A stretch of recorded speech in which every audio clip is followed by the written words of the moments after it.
All right, looks like we still have a few people trickling in, but I think we can go ahead and get started. So welcome to everybody who has joined. Thank you all so much for being here today. Whether you are currently a candidate registered for the CAIA Charter exam or just exploring, we're happy to have all of you here, and we'll do our best to answer any questions that you might have about the charter exam and the registration process. My name is Claire Sawyer, and I'm Associate Director of Educational Programs here at CAIA. I am also a level 2 candidate, so I will be sitting for level 2 of the exam this September, along with many of you. I completed L1 in 2024, I believe, and made a first attempt at level 2 last year, but was unfortunately unsuccessful. So hopefully you all will be able to learn both good and bad from my experience going through the process. And I'm also joined today by my colleague, Robin McDougall. Robin, do you want to quickly introduce yourself before we get started? Yes, thank you, Claire. So, hi, everybody. I'm Robin McDougall. I am the Associate Director of Candidate and Member Relations at CAIA.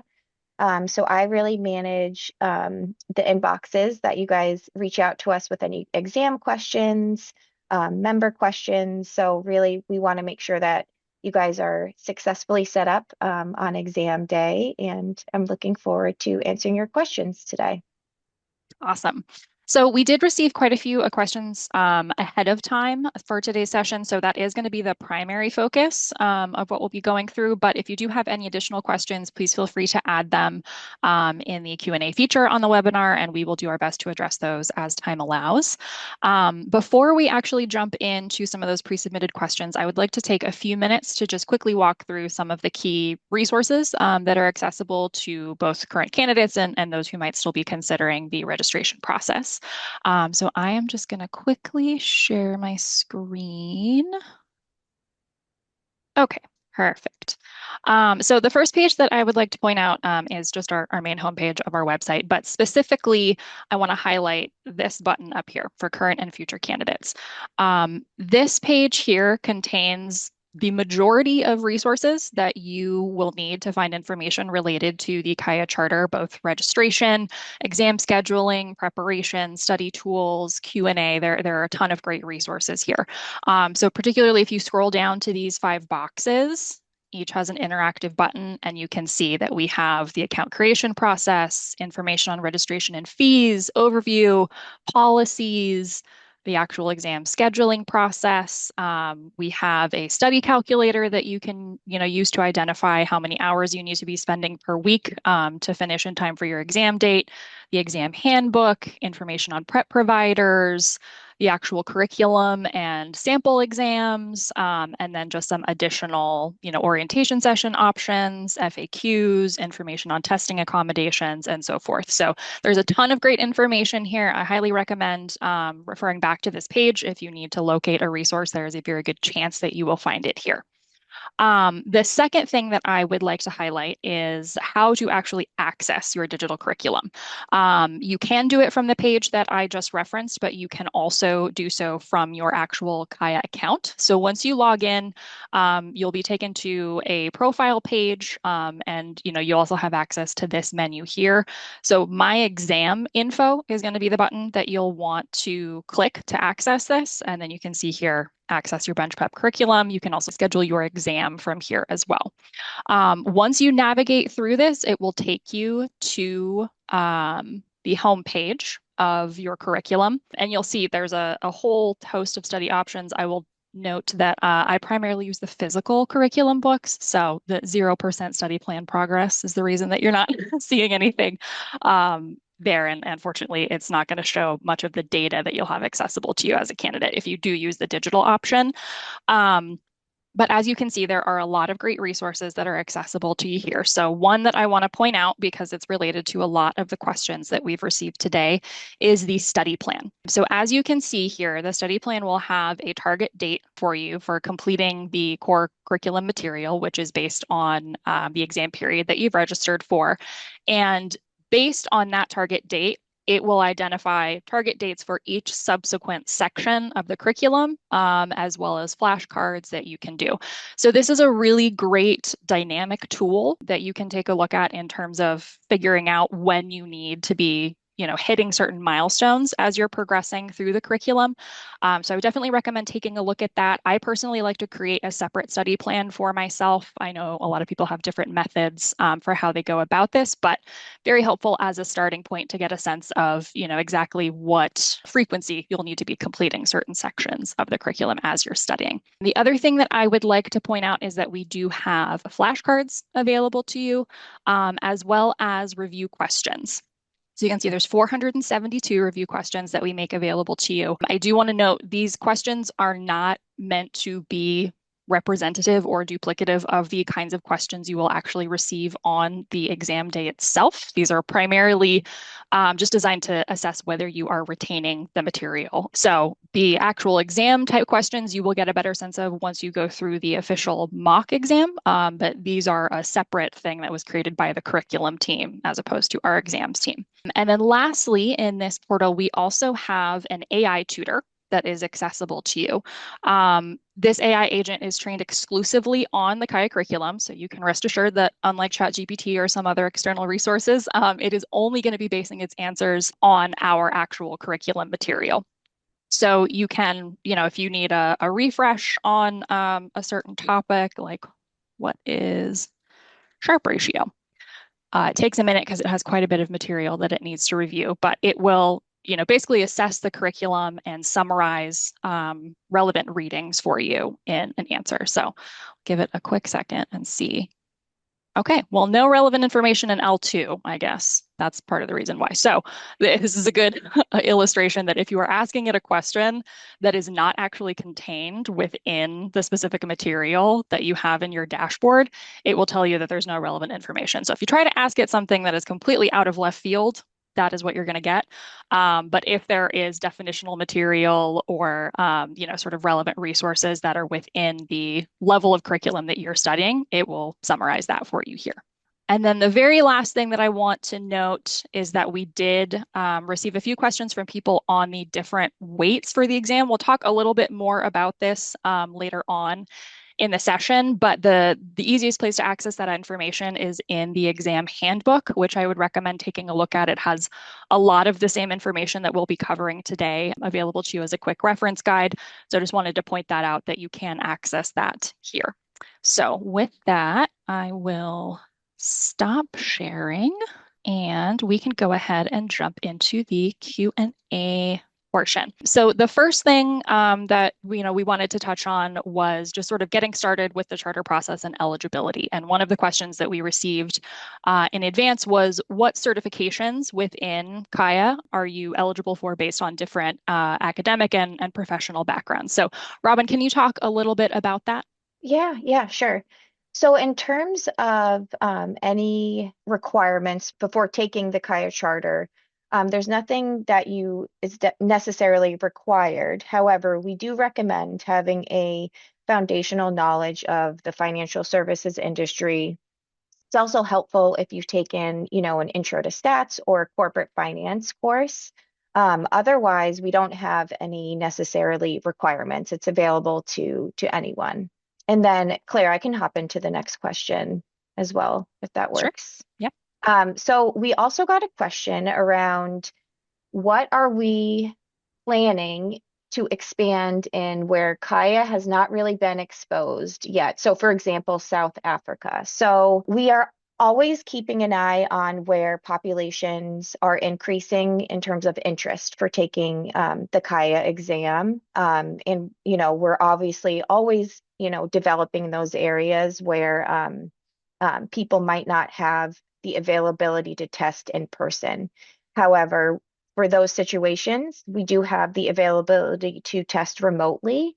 So if you are pretty far away from a test center, you can reach out to us and we'll be able to coordinate a remote test for you. And yeah, we're always keeping an eye on the emerging markets. So more to come in that area. And then if we shift over to the curriculum and study materials, so we did get a lot of questions around the official CAIA curriculum and if it's enough, right, to prep you for the exam. So This first question is the official CAIA curriculum review questions and mock exams sufficient to pass both levels? When, if at all, should candidates use third-party prep providers? So to answer the first part of that question, yes, the CAIA exams are derived directly from the CAIA curriculum, what we recommend in terms of studying for the exam. Some candidates do benefit from using our third-party prep providers. And using that really as a supplement to the curriculum that you all are given access to when you register for the exam. But really, the North Star for your study material should be from the CAIA curriculum that you are provided. In any of the materials that are provided by the third party prep providers, we don't endorse, promote, review, or warrant the accuracy of those courses. So we really recommend using those, like I said before, as a supplement, not a substitute for the study of your exams. Awesome. Wholeheartedly agree. And I will say, it depends somewhat on your learning style as well. As Robin said, everything that you need to pass the exams is contained within the CAIA curriculum. There are some candidates who find it beneficial to have instructional videos and, other formats of content alongside the material that we provide, and that's really an essential thing for them in being able to retain the material. So if that is you, if you're a very visual learner, you like that type of thing, then you might consider some of those prep materials again as a supplement, but we always recommend cross-referencing any material from the providers with the actual CAIA curriculum, since that is the one source of truth, if you will. So with that, we'll move into a little bit of study planning, time commitment, things of that sort. We got a lot of questions on this front. One of the recurring ones that we saw was how many hours per week should candidates plan to study for level one and level two? And it's a difficult question to answer because there isn't a single answer for everyone. It really depends on your personal situation. On average, people tell us that they study between 200 and 250 hours per level of exam.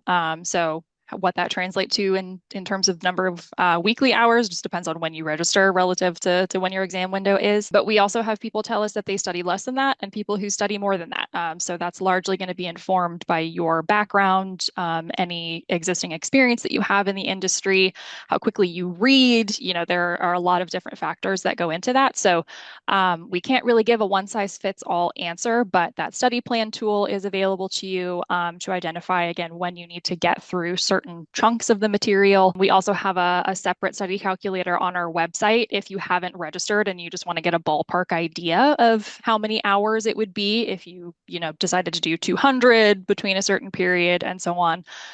So you can take a look at that as well. One thing that I would recommend doing if you are formulating your own study plan or using that as a supplement to the one that's in the digital curriculum would be to make sure that you pay attention to the exam weights in how you're allocating your time. It can be very easy and natural to think that you should spend the most time on the topics that have the most material or the highest number of learning objectives, but that doesn't necessarily correspond to how much weight that topic is actually going to be given on the exam. So if you're looking at, the chunk of time that's available to you, I would consider divvying that up based on how those topics are going to be weighted and spending your time accordingly. But what that actually translates to in practice is a very individual thing. The next question that we got, a few different questions around what you should focus on most when you're studying, how to manage time effectively, and whether things like general concepts versus memorization are more important to focus on.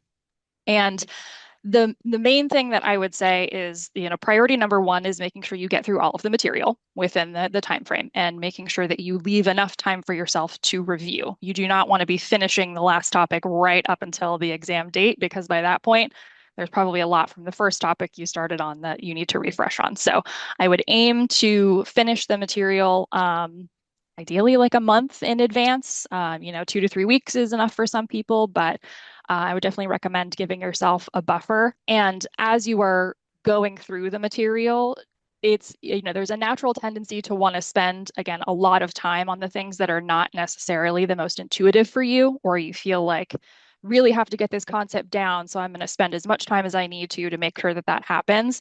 I would caution you against that because it is very easy to get bogged down in things that might not be very intuitive for you and then compromise your actual study plan. So I would, really pay attention to that initial goal of getting through all of the material first. And then when you're reviewing, focus on going back and spending time on things that maybe didn't make quite as much sense for you.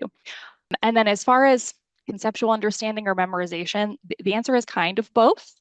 So obviously having a general understanding of the concepts is important for you to be able to apply a lot of the things that you'll be tested on in the exam. There are certain things that you will have to memorize. Key terms are fair play. Any formulas that are not on the exception list are also things that you are expected to memorize. So as you go through the curriculum, anytime a formula is introduced, you will either just see the formula or you'll see the formula and then a little checkbox that says formula exception list. If you see that checkbox, that means that if it comes up in the exam, we will provide the formula to you. You still need to understand what the formula is doing, what the variables are, etc., but we're not going to expect you to have the actual formula itself memorized in that case.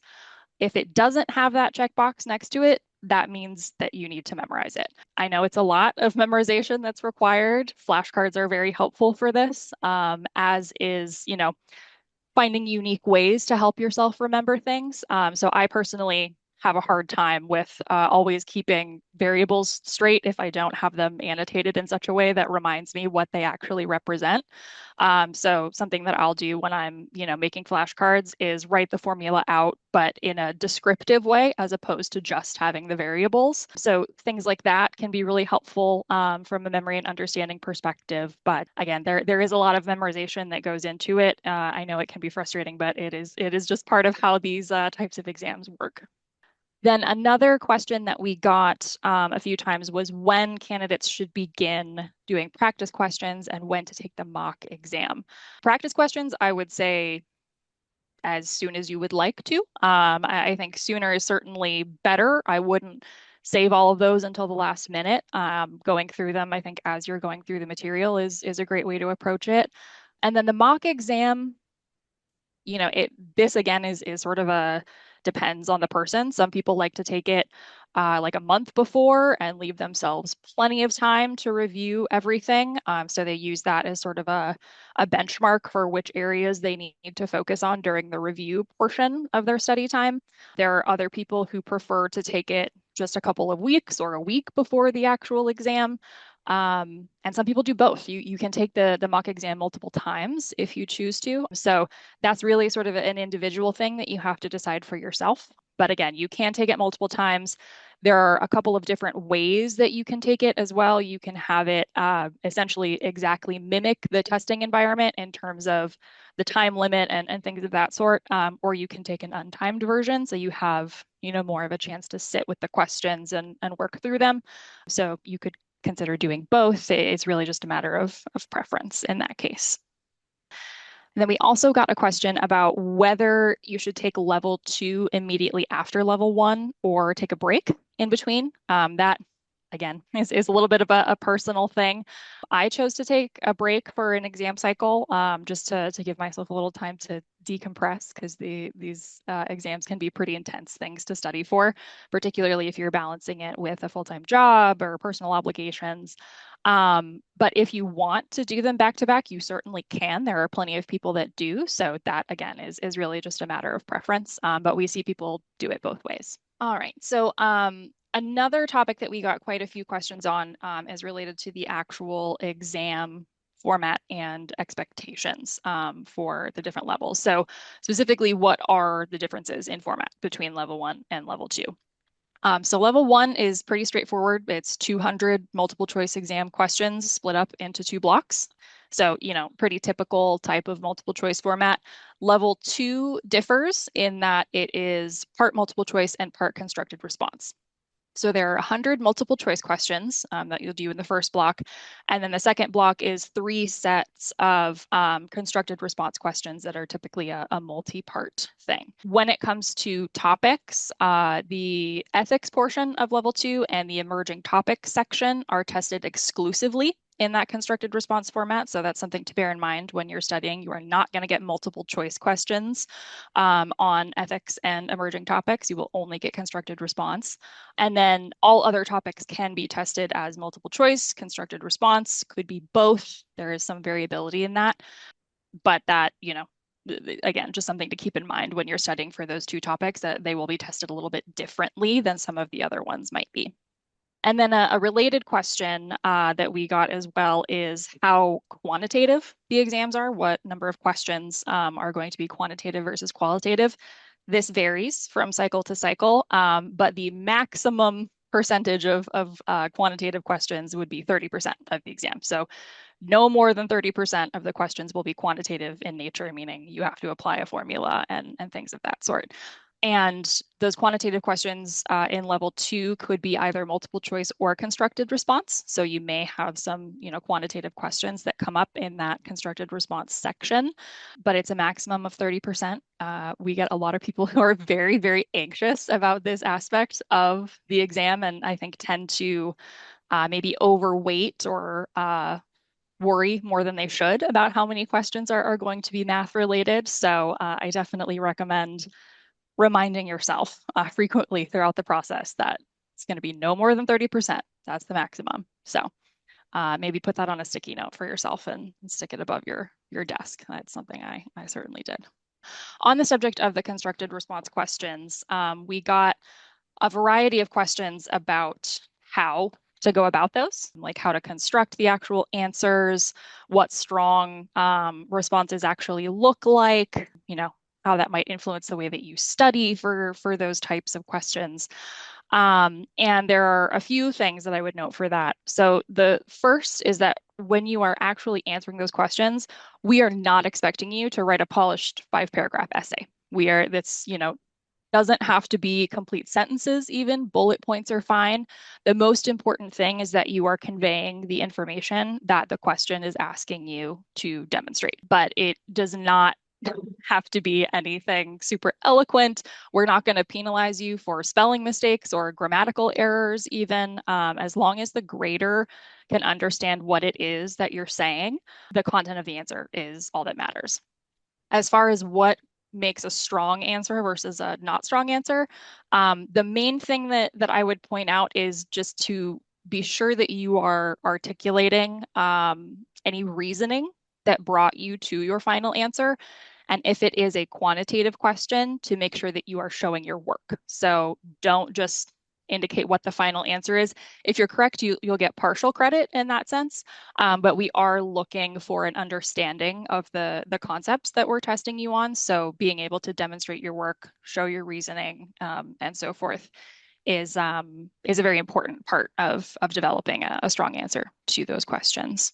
And then in terms of preparation for those, the thing that I personally found most helpful was to sort of implement the idea that if you really understand a concept, then you can teach it to someone else, and trying to teach it to someone else will very much highlight for you where you are not actually clear on something. So my husband got to be my guinea pig for quite a few of these topics, and I would just, force him to sit down and listen to me try to explain different things.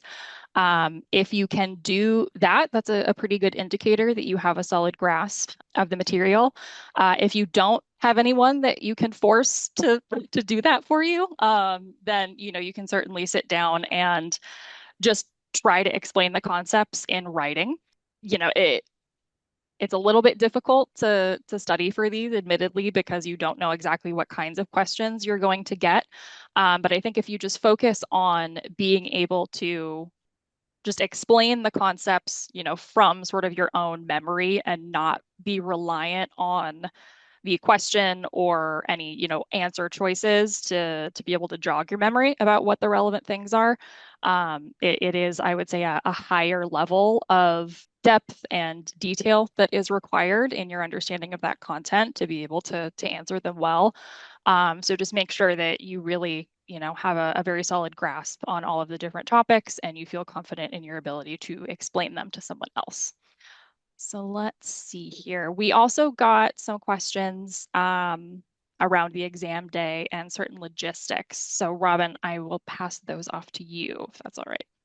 Yes, thanks, Claire. So yeah, so just in terms of the exam day, right? What to expect. I wanted to actually reference you all to a new exam checklist that we've created. Let me just share my screen really quickly here. This might be a good place to start to give you all an idea of what to expect from a chronological point of view. So right after you register, what can you check off your list to make sure that you're set up for exam day? So, a few things to note, like you want to make sure that you've scheduled your seat. You want to make sure that you're bringing the right ID, that it meets all of our requirements. You have to bring out a printout of your actual reservation that you've made.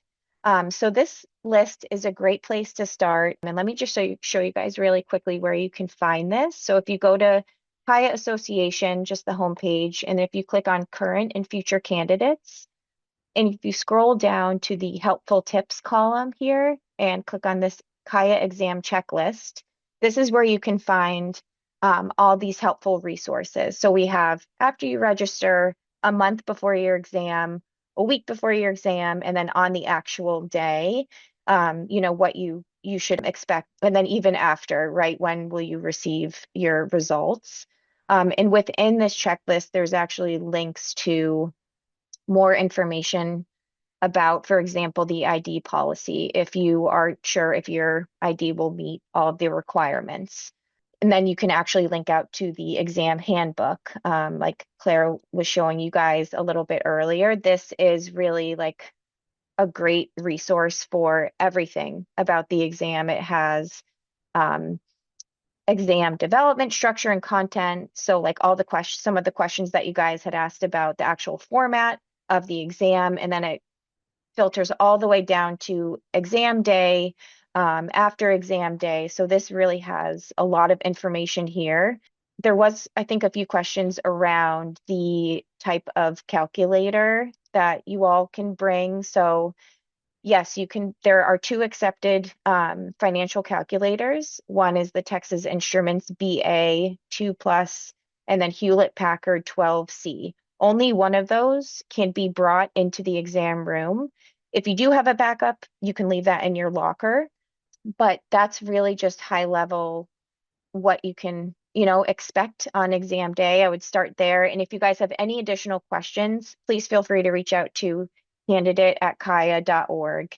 And we're happy to assist any questions that you guys may have. And then I think that was it for questions. Do we want to Yeah, we can pivot over to the transition some to of the live Q&A? Q&A. Okay. Before we do, I just want to add a final note on the calculator thing. It can seem like overkill to have a backup calculator. I know when I first got that recommendation, I was like, really, a backup calculator? But speaking from experience, the peace of mind is worth it. If you have the ability to buy more than one, having a backup in your locker just in the event that something goes wrong with the first one the peace of mind is worth it. So I would say if you are able to do so, it is definitely nice to have that in your back pocket, so to speak. All right, so let's see here. So I see there's a question, Robin. Maybe I'll punt this one over to you. Someone asking whether they would currently be able to register for level two, but for the March 2027 exam window instead of September. So do you want to talk a little bit about registration windows and exam periods? Yeah, so right now registration is open only for the September exam. So, and I think let me just share with you guys the dates of the future exams. Just give me 1 second and I'll pull that up for you all. So right now we're still in our early registration time period. So that's you get a discounted fee price if you sign up before June 8th. And then registration for the September exam officially closes on August 3rd. So if you're looking to register for March 2027, you would have to wait until October 12th of 2026 to register. So that's kind of how the registration process works. To answer your I also saw in here, I can't find the actual question now, but somebody asked about whether it's too late currently to register and be ready in time for the September 2026 exam window. Um, Generally speaking, no, it's not. We keep registration open for as long as we think is appropriate for people to still have, sufficient time to study the material. To an extent, this is again, and it depends on your personal situation kind of answer. If you are someone who, has a really demanding personal life and you're working full time and you're hardly going to have any time whatsoever that you could spend between now and then on studying for the charter, then maybe it's not practical for you at this stage. But if you think that you have enough, spare time that you can dedicate to it, it's certainly not, outside the realm of possibility to be able to do so. Something that I would suggest if you are still considering registration, but you haven't done it yet, let me just share my screen here. So we have this study calculator accessible on our website. Again, you can navigate to it from that resources page that I showed you earlier. So if you just go to current and future candidates from our main page, scroll down to the prepare section, you can see right here, study calculator. This will enable you to, you know, plug in how many hours you think you would need to study for the material, when your exam date is, buffer, when you're going to start, and so on. And then that will give you a sense of the suggested rate of study between now and then, and you can see if that feels manageable to you or not. So that is what I would recommend if you are still considering but are not sure that you have the capacity right now to do so. I also saw a question about a physical copy of the book, which I'm assuming is the curriculum. So everyone that registers for the exam gets access to the digital curriculum that Claire showed you all earlier.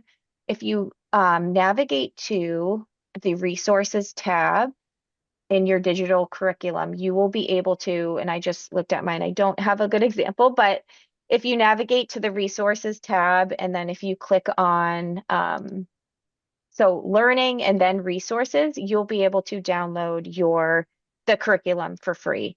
Um, and then you can also order, I know Claire uses like the physical, you can also order physical books as well. So hopefully that helped answer. Here's a good one that I saw earlier. So someone is asking whether the constructed response questions for level two are evaluated by a person or if it's an AI review process. The answer is that it is graded by a person. We have a group of CAIA charter members every year who volunteer to assist us in the grading process. So those are something that are reviewed. That's part of the reason why the grading period takes a little bit longer for level two than it does for level one.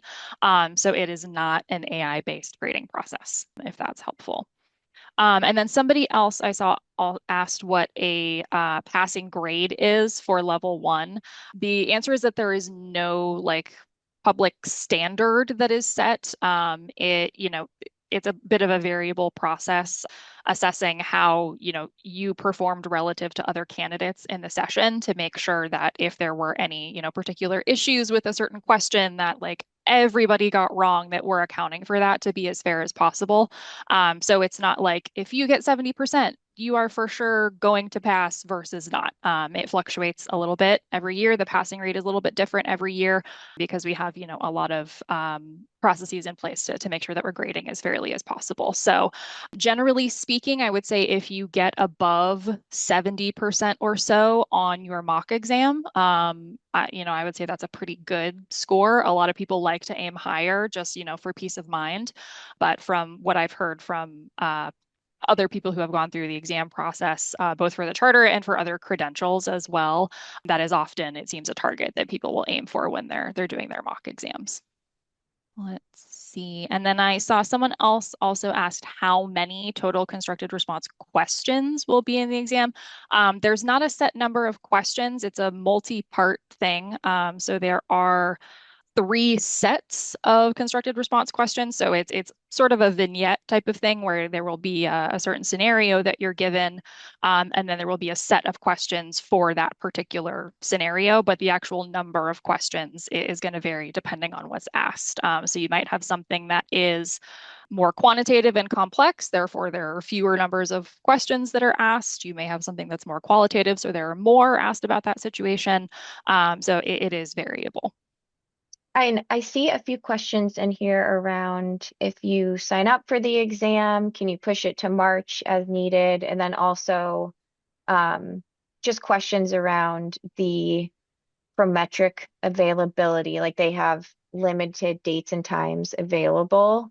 So if as long as you, so if you registered for the exam, if you cancel it within 14 days of the day that you registered, we will refund your purchase completely. And then you'll be able to, once registration is open for March, you can go in and register for the March 2027 exam. And then in terms of if you're looking to schedule your seat and there's limited availability, please feel free to reach out to us. We can work with Prometric directly to figure out if we can open up some more blocks. And we can work with them, and then we'll work with you to make sure that we can schedule you for that specific time and place. So candidate@caia.org is a good email address to use for that. I see someone is also asking about whether it's possible to use the AI tool in the digital curriculum to create exam style questions. So the AI tool can be used to generate additional practice questions, but I would not assume that they are exam level quality.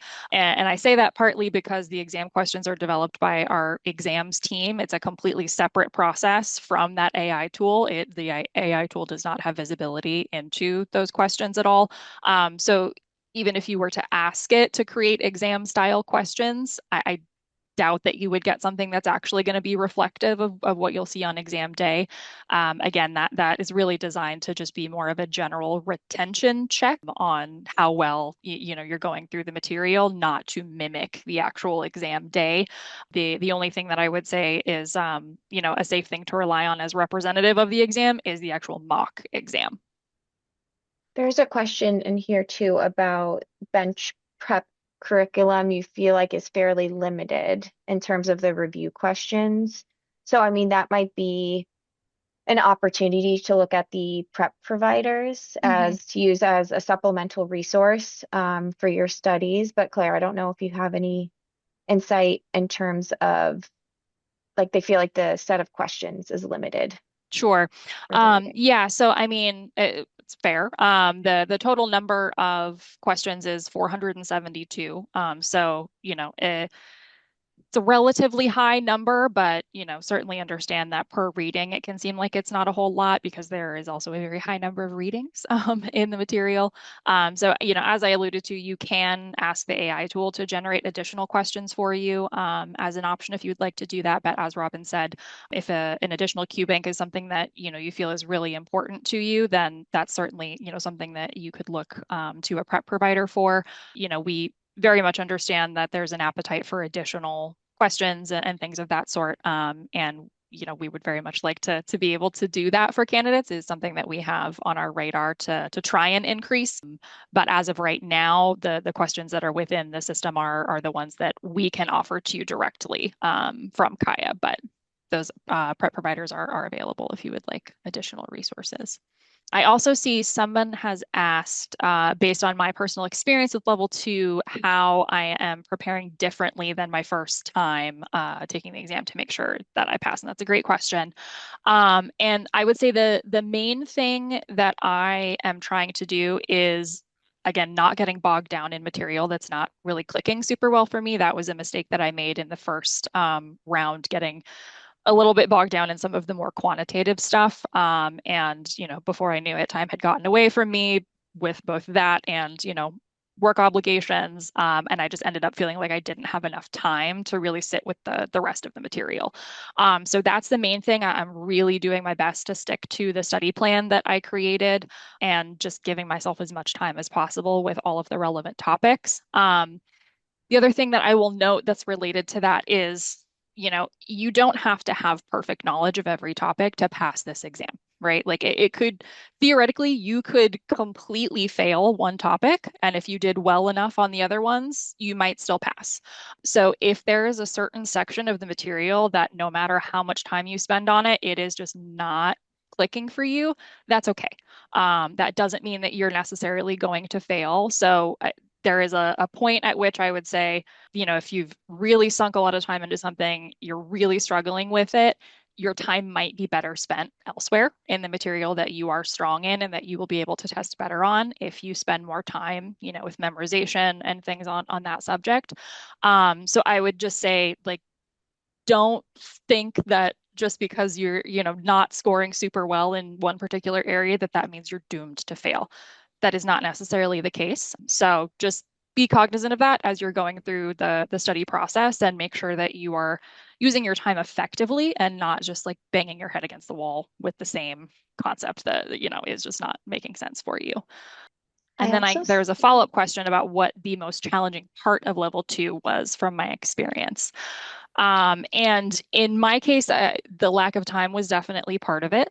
I won't sugarcoat it. It is very difficult to manage this type of study process when you are working a full-time job. And in my case, my full-time job is very much related to all of this material as well. So there's a degree to which at the end of the workday, my brain cannot handle more information about alts. So if you are in a similar position or you are in the industry right now, you might find that you're better suited focusing your study time on the weekends when you haven't just had a full workday talking about this stuff. That has been, my personal approach is just to, as I told Robin earlier, live at Barnes and Noble on the weekends and do all of my studying then, because that's what's most productive for me. And that is something that I learned a little bit through trial and error. And then the other thing that, I find challenging just on exam day itself is that I am an overanalyzer by nature. So I will tend to overthink questions a lot of the time and spend more time on stuff than I probably need to, or get a little bit too in the weeds about, dissecting phrasing and whether it could mean this versus that. And, so I would say when you're going through the actual exam, I would highly recommend taking a first pass through all of the questions and just starting with the ones that you are like, this is for sure, answer that question. Anything that you're not sure of, just skip it. You can come back to it. It's very easy to identify which questions have not been completed yet in the system. So do not waste time initially on stuff that you're not sure of. Save that until the end and just focus initially on those questions that you feel very confident in. I ended up going through, I think it was three different times through the full list of questions. Did a first pass for all the ones I was very confident in that I knew I could answer quickly. A second pass for ones that I was confident in, but they were more quantitative or I knew they were going to take a little bit more time to answer. And then all of the ones that I was unsure of, I saved for the end. The other thing I will note on that front is it is always in your best interest to answer. Do not leave anything blank. You're not going to be penalized for an incorrect answer. You just won't get a point for it if it's wrong. So it is always in your benefit to guess, especially if you can narrow it down a little bit. Just don't leave anything blank. I see a few questions around just like how to register and how to schedule. So we would be more than happy to walk you through. We can give you detailed instructions on how to register, how to schedule your seat. Again, if you guys reach out to candidate@caia.org. And then there was another question around what is the typical background of CAIA candidates? So I would say it's typically someone that has an interest in the alternative investments industry, but also has a foundation of the financial services industry as a whole, and has some sort of background in the finance world. Yeah, it's a I little think bit of a hard question to answer because our member base is honestly quite diverse. We see people from a lot of different experience levels, a lot of different, asset class backgrounds. We have some people who are not in alts at all, but they want to make that transition. So they're, pursuing the charter as a proactive step in that. So, if you don't fit the typical profile, it doesn't necessarily mean that it's not a good fit for you. But yeah, it's a little bit difficult to answer in any sort of concrete terms because we do have so many different kinds of people that pursue the program. And I did see a question about where to find the sample exam level 2. So let me just share my screen with you all again. So if you all navigate to, again, the homepage of just the CAIA Association website, and then if you click on, this will be a probably popular tab for you all to get familiar with, but the current and future candidates. If you scroll down, this is really a great resource to for all the different buckets that you'll need to know that will be helpful for you as you navigate through this process. So if you're looking specifically for the sample exams, if you go to the study column, and then you can just find the different sample exams listed there. Even if you click Get Resources, this will just take you to all the different materials that you guys have access to. So hopefully that's helpful. I see a question around quantitative questions in level one and whether they require any sort of pen and paper type solutions. The question is they can. It depends on the question. You will be provided with it's like a laminated sheet that functions kind of like a dry erase board as well as a marker. So you can, take notes, write stuff out, and so on. If it's a multiple choice question, then obviously the only thing that matters is that you answer it correctly. There's no expectation in terms of demonstrating your work. That is only relevant for the constructed response questions in level two. So I do see a question from someone on where to find the AI tool. So let me share my screen again. So I believe regardless of which page you're on, yeah, no matter what you click on, this little pop-up is the AI tool. So if you just click into it, it will open this chat box and then you can go from there. So you should be able to access it from any page within the actual bench prep platform, just right in that bottom corner there. I see a question about the using the CFA stackable program. And they said if you don't make it to this exam window for level two, can I resit in March 2027? Or will I need to restart from level one again? So no, if you're a CFA charter holder, you don't have to take the level one at all. You just can go right to the level two exam as long as we're able to validate that your CFA membership is in good standing. So no, you won't have to go from level one. Robin, I'm also seeing a question around whether different passwords are required to access various resources. Do you want to talk a little bit about the SSO? Yeah, so I saw that question about accessing your curriculum if you need a different password. I think that's the one you're referring to. Hmm. So you can access your curriculum right from your account. So let me just show you guys really quickly. So you don't need a different password. If you navigate to your account, and then if you go to My Exam Info, this will take you directly to the digital curriculum. So it just is using the SSO login to give you guys access there. So you don't have to enter in a username or password to access this curriculum. So I see a question about whether level two results will be provided in the same way as level one, i.e., how you rank relative to other candidates. Yes, you will get a similar scoring report that will show you whether you were, comparable, higher, lower, etc., by topic. So it is by and large the same.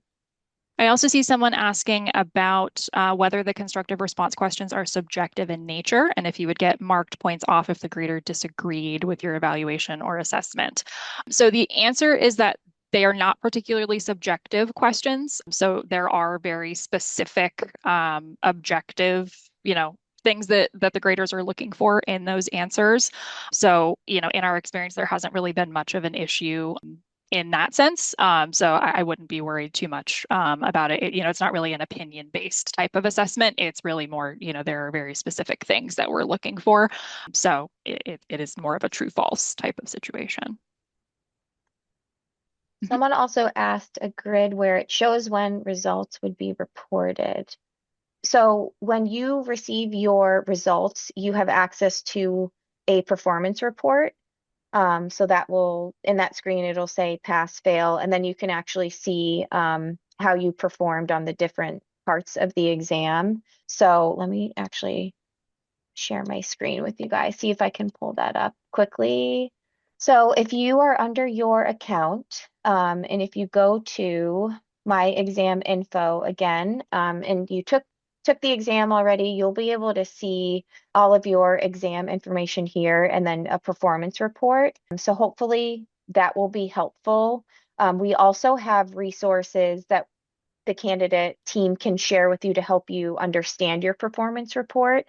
So that way you can understand the grading and how everything was weighted.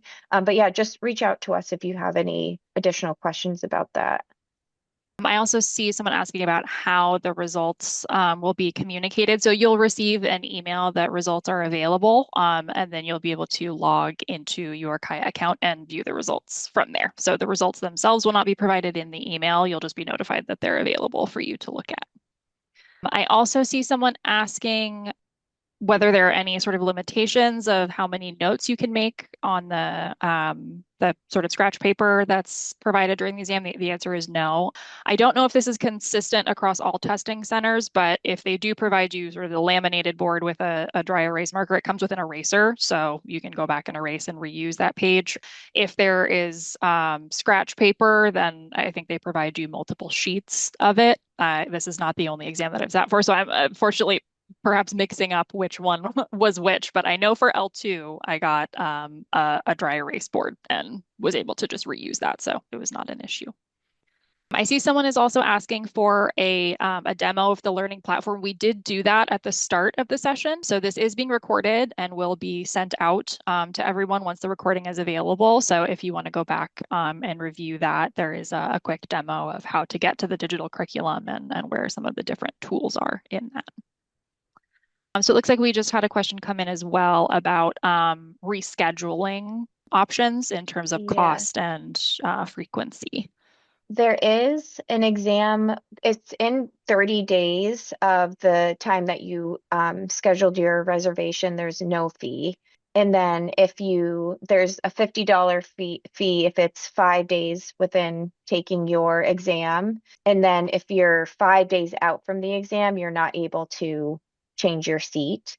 So hopefully that helped. But again, if you have any like logistical questions, like we can always look into it further for you. If maybe, an exception needs to be made or something like that, please, again, just feel free to reach out to the candidate inbox, and we'll try to work with you as best as we can. I do see someone asking as well if you're able to schedule your actual exam date today. The answer should be yes. So Yes. registration is open. You should also, once you complete the initial registration process, have the ability to go in and schedule your actual appointment through Prometric. So yes, that is currently available. Yep. As soon as you register, you get access to the curriculum and then also the ability, like Claire just said, to actually schedule your seat for the exam.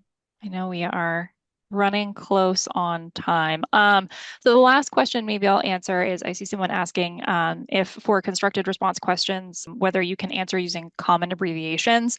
Generally, yes, if it's a very, if you're like REIT or BDC or something of that sort, that's a very widely recognized abbreviation. That shouldn't be an issue. If it's something a little bit more niche, then it may be worth just taking the time to type it out. It's not a huge additional amount of time. So I would say if you are unsure, it's probably best to err on the side of caution. But if it's a very common, industry term, then it shouldn't be an issue.